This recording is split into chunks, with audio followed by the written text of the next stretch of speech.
This topic is irrational numbers. चलिए, junior classes में पढ़ा है. Junior, let's recap it. Our memory, what we have studied in 9th class. Irrational numbers are those which cannot be expressed in the form of P upon Q, where P and Q are integers.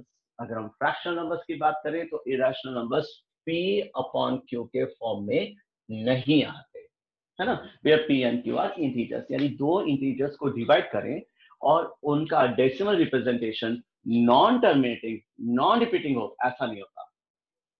दोबारा से repeat करता हूं मैं क्या कह रहा हूं. Rational numbers वो होते हैं जिनमें इंटीजर्स को दो इंटीजर्स को अपन डिवाइड करते हैं तो their value is either terminating और it is non terminating. But non terminating but repeating होती है, नॉन टर्मिनेटिंग बट रिपीटिंग होती है, राइट. लेकिन ऐसे इंटीजर्स हमें कभी भी नहीं मिलते जिनको हम डिवाइड करें जिनकी value non terminating non repeating हो जाए, right? So irrational numbers are those which cannot be expressed in the form of P upon Q, and of course अगर हम decimal representation की बात कर रहे हैं तो those numbers cannot be represented or we cannot get the terminating decimal representation, terminating or and repeated decimal representation. So what are irrational numbers? Simple. There are two definitions which cannot be expressed in the form of P upon Q, right? Or the other definition is whose decimal representation is non-terminating, non-repeating. ना terminate होता है ना repeat होता है ना. कुछ students यहाँ पे मुझे जैसे लॉजिक लगाते हैं तो वो कहते हैं कि सर देखिए हम 5 का एक रैशनल नंबर है या नहीं है, तो हम कहते हैं हाँ है बेटा क्योंकि 5/1 देखो P upon Q के फॉर्म में आ गया, ये रैशनल नंबर है. तो कहते हैं सर देखो √5 भी तो √5/1 लिखा जा सकता है, तो √5 भी तो एक रैशनल नंबर हो गया क्योंकि P upon Q के फॉर्म में है. तो हम उनको डेफिनेशन क्लियर करवाते हैं कि P upon Q के फॉर्म में तो है, लेकिन यहाँ पे P and Q are integers. P and Q are integers. क्या ये इंटीजर है? क्या इसकी एक इंटीग्रल वैल्यू है? क्या इसकी एक साबुत वैल्यू है? नहीं. हमने लास्ट ईयर 9th में पढ़ा था pi is an irrational number और इसकी वैल्यू इंडिया के साउथ के एक मैथमेटिशियन ने जिनका नाम श्रीनिवासन रामानुजन था, उन्होंने correct up to 29th place of decimal निकाल ली थी उस जमाने में और ब्रिटिशर्स के जमाने में, और तब भी वो वैल्यू ना तो टर्मिनेट हुई थी ना ही रिपीट हुई थी. Non terminating non repeating value, है ना. चलिए, तो आज बात करते हैं इसकी कि इरेशनल नंबर्स प्रूव कैसे करते हैं. This is something new which we are going to study for the first time in 10th standard. Again, we have done so many theorems, we have done so many methods in which we can prove any result. जिसमें हम theorems वगैरह geometry में prove करते हैं. हमने constructions की help से भी करी हुई है थ्योरम को प्रूव, हमने बहुत सारे तरीके से प्रूव किया हुआ है, लेकिन हमने कभी भी कॉन्ट्रडिक्शन से प्रूव करना नहीं सीखा होता. 10th से पहले हमने कभी कोई क्वेश्चन नहीं होगा, शायद ही कभी कोई किया होगा जिसमें हमने प्रूफ बाय कॉन्ट्रडिक्शन किया होगा. तो कॉन्ट्ररी यानी कॉन्ट्रडिक्शन से कैसे प्रूव करते हैं उसका एक एग्जांपल है, इसलिए इसको अच्छी तरह से समझेंगे. आज कोई होमवर्क नहीं है आपका, आज कोई असाइनमेंट नहीं है आपके पास में. इनफैक्ट आज की क्लास में अगर आप नहीं लिखना चाहे तो मोस्ट वेलकम, मत लिखिए, एक बारी के लिए मत लिखो, कोई दिक्कत नहीं है, लेकिन इसको समझना बहुत जरूरी है. इसके लॉजिक समझ में आएंगे तो अपन एग्जाम में इसको एज इट इज लिख पाएंगे. या यूं कह लीजिए जैसे थ्योरम्स होती हैं, हमें प्रूव करना, क्या प्रूव करना है ये तो पता होता है, कैसे प्रूव करना है ये कोई समझा दे तो हम उसको आराम से समझ भी लेते हैं और उसको फिर हम याद कर लेते हैं कि एक तरह से कि अच्छा ये लॉजिक्स लगाएंगे और प्रूव कर देंगे. ये भी वैसा ही है कि हमें समझ में आना चाहिए logics and reasons. What are the logics behind it, what are the reasons we are giving, और इन दोनों का कॉम्बिनेशन जब करेंगे तो हमारे पास से प्रूफ हो जाएगा, है ना, कंप्लीट. चलिए, show that he says suppose show that √3 is an irrational number. ठीक है भाई, कितनी बढ़िया बात है. मैथ्स में क्या करते हैं, 4th, 5th या 6th स्टैंडर्ड में होते हैं तो कहते हैं the sum of 3 angles of a triangle is 180 degree. 7th में भी यूज करते हैं, 8th में भी यूज करते हैं, 9th में कहते हैं व्हाई, हाउ, प्रूव दैट. ये भी वैसे ही है. पहले 9th क्लास में समझाया हमें कि √3 एक इरेशनल नंबर है, इसकी decimal representation non terminating non repeating होती है, और इसका थोड़ा सा एक्सपोजर में 8th क्लास में मिल गया था स्क्वायर एंड स्क्वायर रूट्स वाले चैप्टर में. वहां पे टीचर ने बोला था find the value of √3 correct up to 1 place of decimal और 2 place of decimal, 3 place of decimal. बस इससे ज्यादा नहीं पूछा होगा टीचर ने. क्यों? क्योंकि इसकी value non terminating non repeating होती है ना. चलिए, सो आज 10th क्लास में आके हमसे पूछा जाता है चलो प्रूव करके बताओ क्यों इरेशनल है, ये भी सीखते हैं, है ना. चलिए, नई चीज है इसलिए समझिएगा, ज्यादा लिखने का काम बेशक मत करिएगा, कोई दिक्कत नहीं मुझे, आप अगर आप नहीं भी लिख रहे होगे तो ठीक है। सॉरी, स्टार्ट करते हैं, चलिए। Let us assume √3 is a rational number. Contradiction तो नहीं कह सकते, चलो कॉन्ट्ररी तो हो गई स्टेटमेंट, है ना। हमने जो दिया हुआ है, जो फैक्ट है, उसके खिलाफ हम चले, इसी को प्रूफ बाय कॉन्ट्रडिक्शन कहते हैं। ठीक है, हम खुद ही अपनी ही बुने हुए जालों में उलझते हैं और फिर बाद में कहते हैं भैया आप ही ठीक हो। वैसे ये है, हमने कहा let us assume √3 is a rational number which can be express, क्योंकि ये एक अपन ने रैशनल नंबर मान लिया है तो हम इसको ऐसे भी लिख सकते हैं, व्हिच कैन बी एक्सप्रेस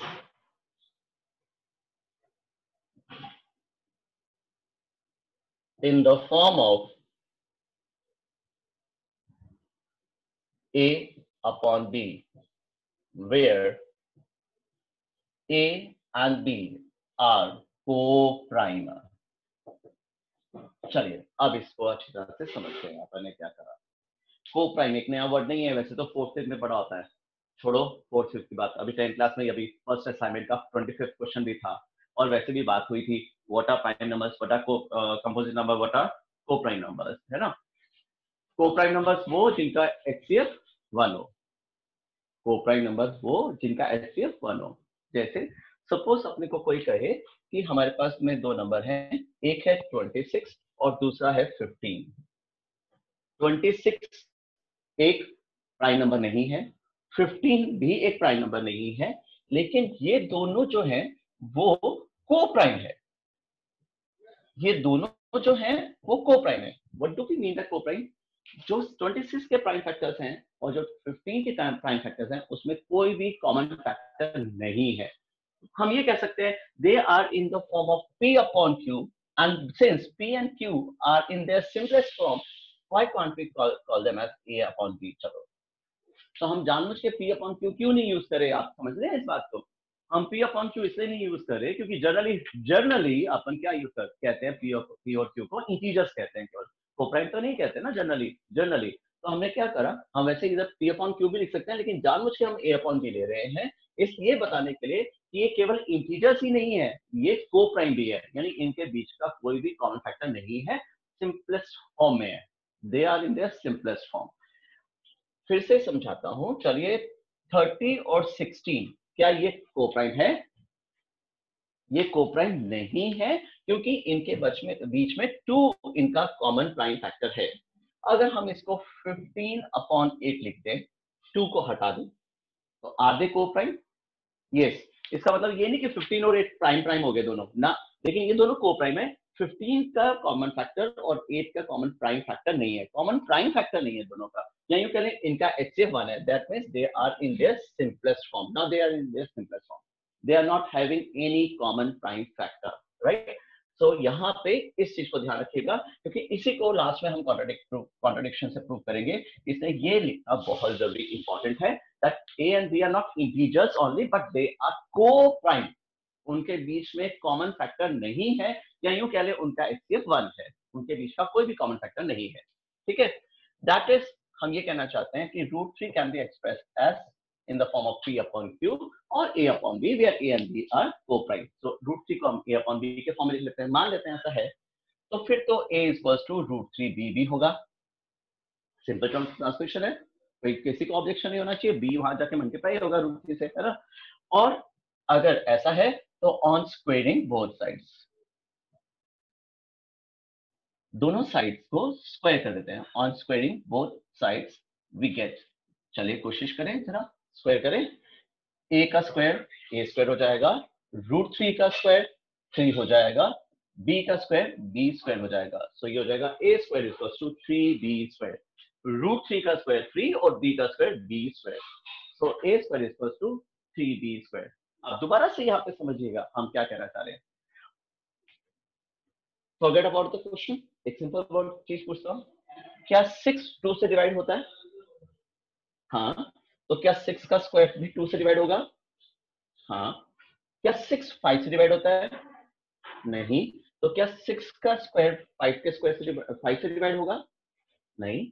चलिए उल्टी तरह से पूछता हूं, मान लीजिए हम 12 कह रहे हैं, तो 12 का स्क्वायर 2 से डिवाइड होता है, क्या 12 भी 2 से डिवाइड होता है? अगर 12 का स्क्वायर 2 से डिवाइड होता है तो क्या 12 भी 2 से डिवाइड होता है? हाँ। अगर 6 का स्क्वायर 2 से डिवाइड होता है तो क्या 6 भी 2 से डिवाइड होता है? अगर 6 का स्क्वायर 2 से डिवाइड होता है तो क्या 6 भी 2 से डिवाइड होता है? हाँ, सिंपल सी बात है ना। तो हम ये कह रहे हैं कि a square is equals to 3b square. इसका मतलब ये हुआ कि ए स्क्वायर को अगर हम 3 से डिवाइड करें तो b स्क्वायर मिल जाता है हमें। That means A square is divisible by 3, है ना। चलो दूसरी तरीके से समझते हैं इस चीज को। 12 को हम 12 is equals to 2 into some integer लिख सकते हैं। हाँ। क्या 12 को 3 इंटू सम इंटीजर लिख सकते हैं? हाँ। क्या 12 को हम 5 इंटू सम इंटीजर लिख सकते हैं? इंटीजर ध्यान रखिएगा, P and Q A and B are integers है ना, तो 5 इंटू सम इंटीजर लिख सकते हैं? नहीं, कभी भी किसी इंटीजर को मल्टीप्लाई करें 5 से 12 नहीं आने वाला। क्यों? क्योंकि 5 is not a factor of 12। Now इसी चीज को यहाँ पे हमें समझना है कि a square equal to 3b square हुआ। इसका मतलब क्या हुआ? इसका मतलब ये हुआ कि 3 जो है वो ए स्क्वायर का फैक्टर है, तभी तो is equal to 3 into B square आ रहा है, वरना ऐसे आता ही नहीं। भाई सिंपल है, अगर 12 का 5 फैक्टर नहीं होता तो 5 इंटू समथिंग आ सकता है, लेकिन 12 में अगर यहाँ पे 3 आ सकता है तो इसका मतलब वो 3 से डिविजिबल है। यहाँ पे 2 आ सकता है तो इसका मतलब वो 2 से डिविजिबल है। यहाँ पे 7 नहीं आ सकता, क्यों? क्योंकि वो 7 से डिविजिबल नहीं है ना। सो हम यहाँ पे एक लॉजिक लगा रहे हैं, वो ये कह रहे हैं कि इसका सिंपल मतलब वो ये हुआ कि a square is divisible by 3। A square is divisible by 3, और since a square is divisible by 3, a is divisible by 3। लीजिए इसको फर्स्ट अपन लॉजिक या इक्वेशन लिख देते हैं, है ना। तो अपन ने वापस से हमने क्या किया, हमने ये कहा कि a square equal to 3 into B square है, तो इसका मतलब 3 क्या है? फैक्टर है। तो कुछ बच्चे यहाँ पे फैक्टर्स भी लिखते तो भी ठीक है। That means 3 is a factor of A square और 3 इज अ फैक्टर ऑफ ए। ऐसे भी लिख सकते हैं, कोई बात नहीं, एक ही बात है। So what is the conclusion? That A is divisible by 3 और 3 इज अ फैक्टर ऑफ ए। पहला। अगेन दोबारा से एक और बार लॉजिक लगाते हैं। Again let A equals to 3c where c is any integer। मान लेते हैं क्योंकि 3 से डिविजिबल है a या 3 फैक्टर है a का, तो हम ऐसा मान लेते हैं कि 3 को c से मल्टीप्लाई करें, किसी इंटीजर से मल्टीप्लाई करें तो हमारे पास a आ जाएगा। ठीक है ना, फैक्टर है तो 3 into something will give you a। so a square will be equals to 9c squared भी होना चाहिए, squaring both sides। a square equals to 9c square भी होना चाहिए, ये भी सही है। लेकिन ए स्क्वायर तो हमारे सामने यहाँ पे 3b स्क्वायर था, ए स्क्वायर तो 3b स्क्वायर था, तो replacing the value of A square here, 3b square should be equals to 9c square. a square is equals to 3b square, so replacing a square with 3b square, 3b square is equals to 9c square, और simply b square is equals to 3c square होना चाहिए। सही है। अगर b square equal to 3c square है तो ये और ये स्टेटमेंट लगभग एक जैसी है। जरा चेक करें, इसका मतलब b square is divisible by 3 और b इज डिविजिबल बाय 3, ये भी कह सकते हैं। फिर तो सेकेंड इक्वेशन सिंपल है ना। अगर b square equal to 3c square है तो यानी कि b स्क्वायर भी 3 से डिवाइड होता है, यानी b भी 3 से डिवाइड होता है। अब जरा चेक करें, हमारे पास में एक स्टेटमेंट हम कह रहे हैं a is divisible by 3, दूसरी स्टेटमेंट कह रहे हैं b is divisible by 3। when a and b both are divisible by 3, that means at least 3 is a common factor of between a and b। 3 is a common factor between a and b, a और b का 3 common factor है। assumption क्या थी अपने?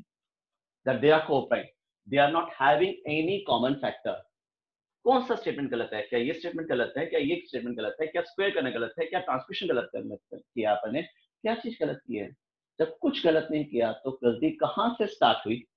Assumption से, है ना। तो हम लास्ट की लाइंस में हम इसको क्लियर करते हैं। From 1 and 2 we can observe that at least 3 is a common factor of A and B.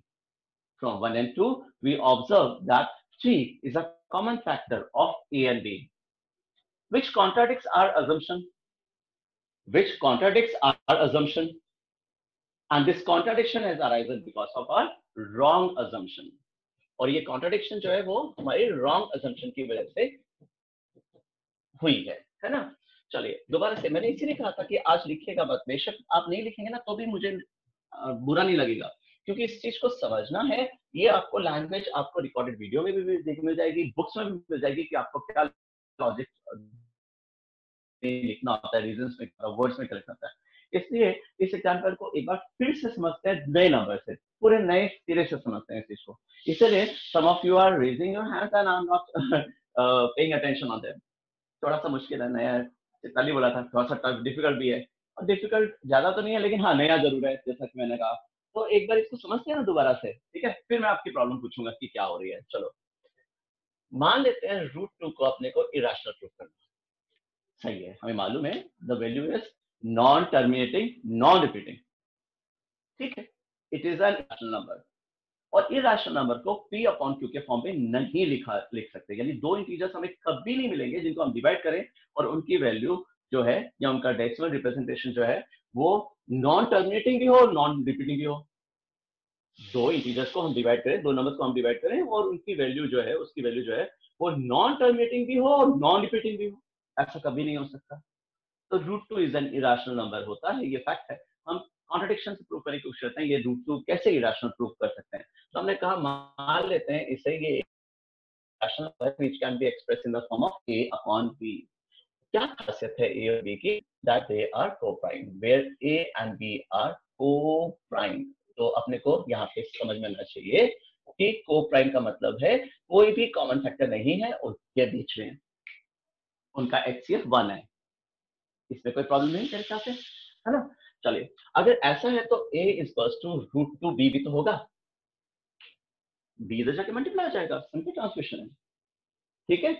इस स्टेटमेंट को जो अपन ने गलत अजम्पशन किया ना, उसके बाद की स्टेटमेंट को देखना कोई गलती नहीं है। इसका मतलब हम लास्ट में क्या कहेंगे, जो हमने अज्यूम किया था वही गलत था, और इसी को कॉन्ट्रडिक्शन कहते हैं। उसके बाद की कोई स्टेटमेंट गलत नहीं होगी। गलत है तो क्या, केवल असम्पशन ही गलत है, फर्स्ट स्टेप गलत है, इसलिए सारे लास्ट के स्टेप गलत हो रहे हैं हमारे, या यूं कह लें हम लास्ट में कंक्लूजन पे नहीं पहुंच पा रहे, ठीक है। चलिए वापस से ऑन स्क्वायरिंग बोथ साइड्स, इसको स्क्वायर कर देते हैं, squaring both sides, on squaring both sides. So a square is equals to 2b square भी होगा। चेक करिए, a का स्क्वायर a स्क्वायर और √2 का स्क्वायर 2 और b का स्क्वायर b स्क्वायर होगा, सही है ना। अब हमें समझ में आना चाहिए, हमने यूक्लिड्स डिवीजन एल्गोरिथम भी पढ़ा है, इसी चैप्टर में पढ़ा है। सिंपल है, जब रिमाइंडर नहीं है तो इसका मतलब ये फुली डिविजिबल है, यानी a स्क्वायर को अगर हम 2 से डिवाइड करें तो b स्क्वायर आता है, रिमाइंडर तो है ही नहीं, देखो, है ना। या यूं कह लीजिए फैक्टर के फॉर्म में अगर a square is equal to 2 into B square लिख रहे हैं तो इसका मतलब डेफिनेटली इसका मतलब ये है कि जो a स्क्वायर है वो 2 से डिवाइड होता है, तभी तो इसके फैक्टर में आ रहा है 2 into something, some integer, b तो इंटीजर ही है ना अपना। तो अपन ने ये कहा कि इसका स्टेटमेंट का कंक्लूजन ये है that a square is divisible bye 2। When a square is divisible by 2, a is also divisible by 2। Simple है, किसी भी नंबर का स्क्वायर अगर 2 से डिविजिबल है तो वो नंबर भी तो 2 से डिविजिबल होगा। ये फर्स्ट कंक्लूजन है अपना। हमने एक फैक्टर ढूंढ लिया, a जो इंटीजर माना था उसका एक फैक्टर हमें मिल गया, 2 उसका एक फैक्टर है। अगर उसका एक 2 फैक्टर है तो a is equal to 2c करने से, where c is any integer, किसी इंटीजर को अगर आप मल्टीप्लाई करते हैं इससे तो फिर तो हमें ये भी मिल जाना चाहिए, a equals to 2c square. तो ये हमने अगेन एक और बार सपोज किया कि मान लेते हैं a equals to 2 into C square है, क्योंकि 2 इसका फैक्टर था। चलिए स्क्वायर, अगर हम इसका स्क्वायर करेंगे तो हो जाएगा a square equals to 4c square, सही है। लेकिन a स्क्वायर तो हमारे पास में 2b स्क्वायर था, तो इसको रिप्लेस करते हैं 2b स्क्वायर से, 2b square equals to 4c square और b square is equals to अपने पास आ जाएगा 2c स्क्वायर। इसको सिंप्लीफाई किया आपने, ठीक है। What does it implies? It implies that b square is divisible bye, वही जो ऊपर समझाया गया था वही है, डिविजिबल बाय 2 और b is divisible by 2। सही है ना? इसका मतलब यही तो हुआ कि बी स्क्वायर जो है वो 2 से डिविजिबल है या बी भी 2 से डिविजिबल है। ये हमारा सेकंड कंक्लूजन है। इन दोनों इक्वेशन में हमने देखा कि ए और बी के कॉमन फैक्टर है 2। ए और बी का कॉमन फैक्टर है 2, जबकि ए और बी को अपने माना था को प्राइम, यानी उनका कोई भी प्राइम नंबर कॉमन फैक्टर नहीं है, कोई प्राइम फैक्टर नहीं है। One is neither prime nor अ ना। सो उनके बीच में कोई कॉमन फैक्टर नहीं आना चाहिए था, जबकि इन दोनों के बीच में कॉमन फैक्टर आ गया 2। क्या गलत है? assumption, ये समझा रहे हैं हम। अब I would like to talk to somebody who is having some problem. Like Kapil was raising his hand earlier. Hello. बोलो। Hello. Good morning. Good morning, Kapil. Good morning sir. हाँ जी बेटा। सर पहले you have just raised your hand earlier, तो मैंने कहा एक बार एक और एग्जाम्पल देता हूँ फिर आपसे बात करता हूँ। हाँ जी बेटा, कोई प्रॉब्लम? हाँ सर, थोड़ी दिखने में प्रॉब्लम आ रही है, क्या आप इसे पास कर सकते हैं क्या थोड़ा? जूम करूँ कैमरा को? Yes sir. अच्छा, ओके ओके ओके बेटा, ठीक है बेटा, कोशिश करते हैं। ठीक है, okay. If anybody is having some other than the technical problem, कोई और टेक्निकल प्रॉब्लम के अलावा कोई समझने में प्रॉब्लम है तो बताएं प्लीज एक बार। ये बिल्कुल थ्योरम्स की तरह है, आपको लॉजिक समझ में आना चाहिए, रीजन समझ में आना चाहिए, और फिर एग्जाम में आपको जिसकी स्टोरी पूछी जाए वो स्टोरी बतानी चाहिए। मेरे ख्याल से हमारी जो टेक्निकल टीम है उसने काफी अच्छा फोकस कर दिया है व्हाइट बोर्ड पे, and it is clearly visible to everybody. Now you should not have any problem. Kapil देखें, logistically if you are having any problem, logical या कंटेंट बेस्ड कोई प्रॉब्लम है तो बताएं मुझे please. If you can raise your hand, I am ready to sort out your problems. नहीं, चलिए, good.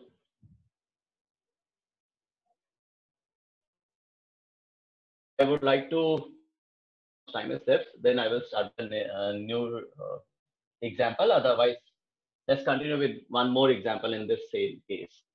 How much time is left? I would like to see. Okay, 10 minutes are left. So let's talk about one more example in this case. Okay. मान लेते हैं हमें किसी ने, मैं वापस से अब, if you are not having if you were not using your copy or pen, now you can use your pen and copy, and let's check whether the steps are clear to you or not. Isn't it like theorem? Theorems में क्या होता है, हमें एक बार समझा दिया जाता है कि ये लॉजिक्स है, ये रीजंस है, इनको देना है और आपको कॉपी में इस तरह से नोट करना है और यू हैव टू प्रूव, है ना। ऐसे ही है ये भी। आपको रूट 2 की स्टोरी मैंने समझाई, रूट 3 की स्टोरी मैंने समझा दी, अब मैं आपको रूट 7 की स्टोरी चलो पूछता हूँ मैं आपसे। देखें आप में से कितने जाने में से आगे चलते हैं। रूट 7 कैसे प्रूव करेंगे कि ये एक इरेशनल नंबर है and it's representation is non terminating, non repeating. कोशिश करिए जरा, चलो। ठीक है, root 7 is a rational number, suppose किया आपने, which can be expressed in the form of a upon b, where a and b are right, not only integers but co-prime also, right? So where a and b are co-prime, ये लिखना जरूरी है क्योंकि आप इसी को contradict करेंगे बाद में, इसी को रॉन्ग प्रूव करेंगे कि देखो इनके बीच में तो कॉमन फैक्टर एक मिल गया हमें, है ना।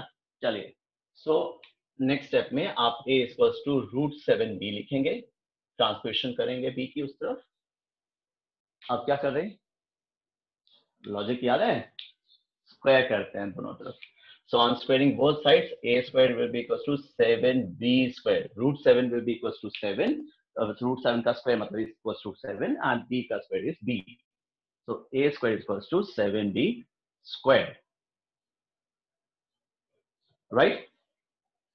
What this statement implies? It implies that a square is divisible by 7.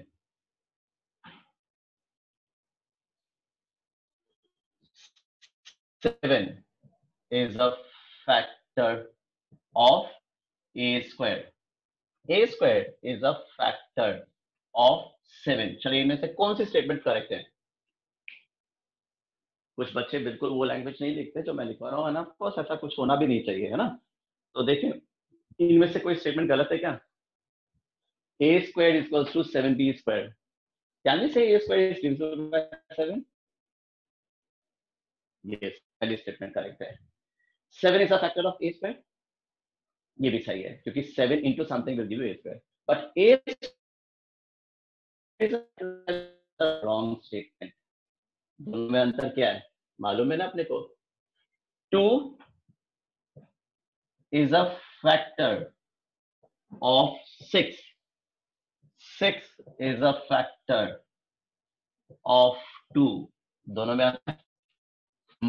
Which one is correct? The first statement is correct or the second statement is correct? The first statement is correct. 2 is a factor of 6.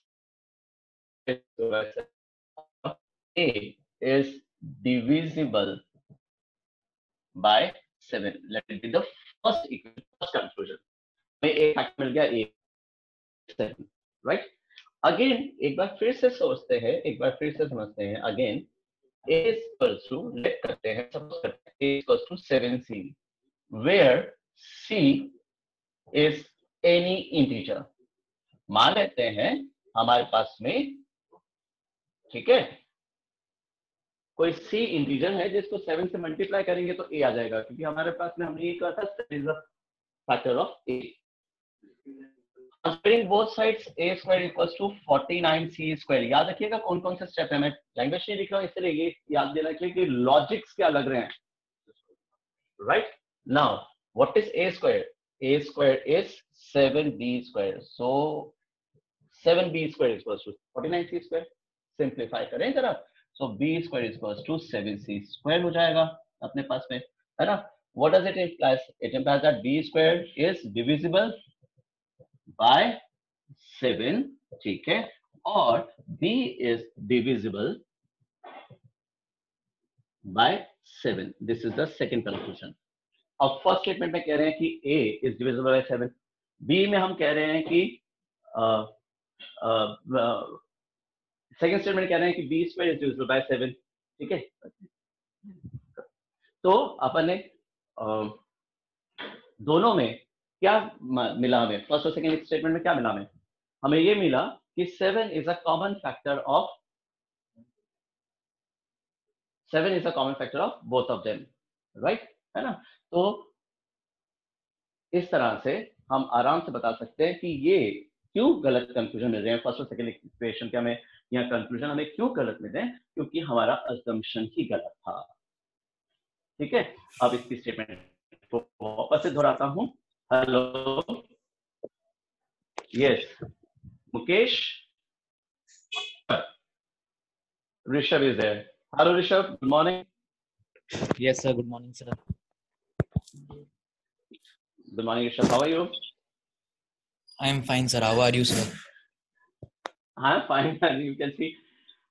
Rishabh, मुझे इसके बाद के statements बताओगे, क्या लिखेंगे अपन, क्या लिखेंगे first और सेकंड इक्वेशन मिलने के बाद, है ना? लेकिन चेक करें। Board is not clear sir. क्या नहीं है? बोर्ड क्लियर नहीं दिखाई दे रहा सर। बोर्ड क्लियर नहीं दिखाई दे रहा। देखिए मुझे यहाँ पे तो बिल्कुल सही है एकदम। आप किस में देख रहे हो, लैपटॉप पे या मोबाइल पे? मोबाइल फोन पे। कोशिश करें यार, अगर आप अपने कनेक्टिविटी कंप्यूटर से या इससे हो जाए तो, है ना? अब देखें, अगर हमारी टेक्निकल टीम ने थोड़ा सा जूम करने की कोशिश करी है। यस सर, अब सही है। Is it visible? Yes sir. ठीक है। क्या आपने लॉजिक या क्वेश्चन का मैटर समझ लिया है क्या बेटा? क्या सर? आपको क्वेश्चन या जो आज टॉपिक चल रहा था, क्या उसका मैटर समझ में आ गया? यस सर, आपने यहाँ पे बोर्ड तक जहाँ तक किया वो सारे समझ आ गए सर। ठीक है। अब हम बस लास्ट में ये लिखेंगे कि from first and second the conclusion is that 7 is a common factor between A and B, hence A and B cannot be co-prime. क्या क्या था? assumption क्या था अपना? A and B are co-prime. This contradiction has arisen because of our wrong assumption.